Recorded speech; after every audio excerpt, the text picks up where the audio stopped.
This Pechakucha talk, titled Creative Plus Strategy, was delivered at the College Arts Association Annual Conference in 2020. My colleague, Jennifer Freeman, is my co-author. We both teach in the advertising program at Temple University. I teach classes related to our art direction track, while she teaches classes related to our brand research and strategy track. Together, we developed a project where my Art Direction 1 class collaborates with her account planning class. The structure mimics the field of advertising.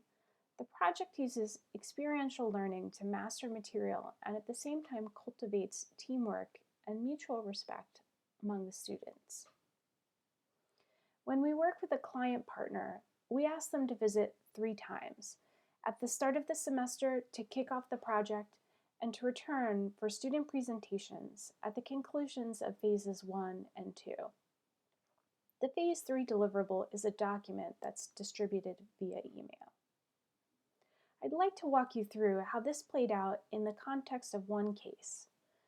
Act 2 Playhouse is a regional theater in the suburbs of Philadelphia that was looking to publicize its benefits in preparation for its upcoming 20th season. The current audience was aging, mostly silent generation and boomers.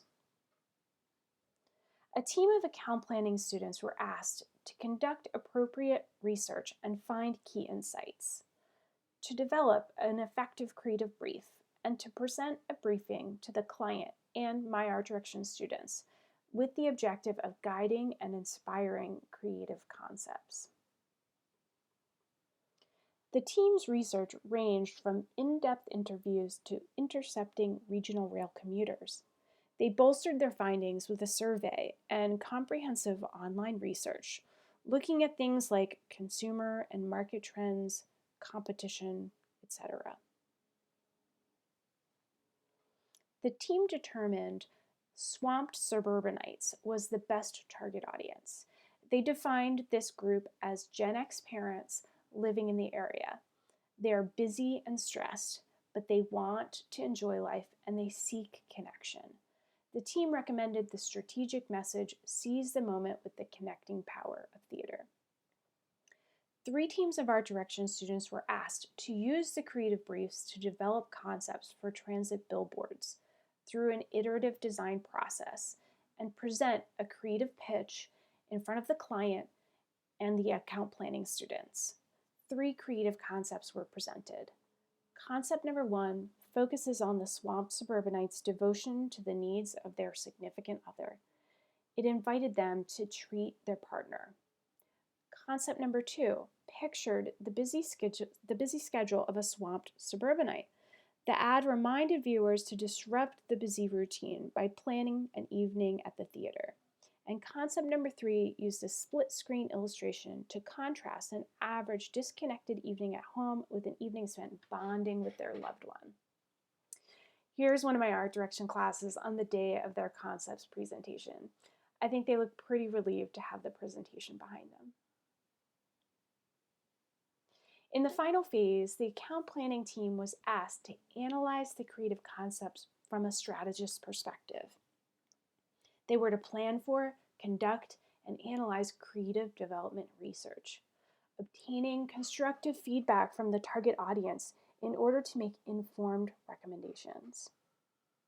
The resulting report was 20+ pages and included the strengths and weaknesses of each concept, key findings from in-depth interviews and an online survey, and recommendations, how to improve each concept, as well as which concept is considered the most effective. The report recommended concept number 1. This concept tested the most positively and effectively. The account planning team concluded that this concept best reflected the strategy that swamped suburbanites would go to Act 2 to seize the moment with the connecting power of theater. The approaches that Jennifer and I have taken over the years range from the purely hypothetical to working directly with a client.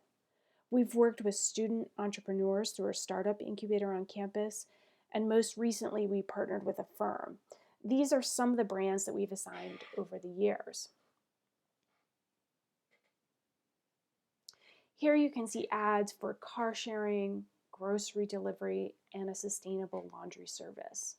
These were all purely hypothetical with no real client relationship, which gave Jennifer and I a lot of freedom. But the students didn't get the experience of presenting to a client, and there were no provided brand assets. We worked formally with Urban Outfitters. Here you can see ads for offerings men beauty, athleisure, and vinyl. The students were energized to work with a beloved brand in an official capacity. However, the curriculum didn't match the business needs. We worked for student entrepreneurs through a startup incubator on campus. On the positive, there was a serious need for marketing materials, and it was wonderful to have students supporting other students.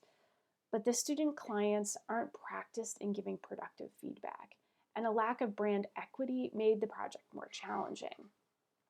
Most recently, we partnered with a firm, Social Impact Studios, assigned to us to a couple of their client accounts, including Act Two Playhouse. This provided the best example of the firm-to-client relationship, and the firm is a potential employer with some alumni already on staff. It's a balancing act. Some of the challenges that we've faced include balancing the needs of two different student groups when choosing our clients. And we need to negotiate the needs of the curriculum and the client's particular business needs. And of course, there's an interdependence of student success. It's a dance. We wanted students to understand how strategic and creative professionals work together. We hope that over the course of the project, our art direction students gained an appreciation for the role of research and strategy in effective communication design.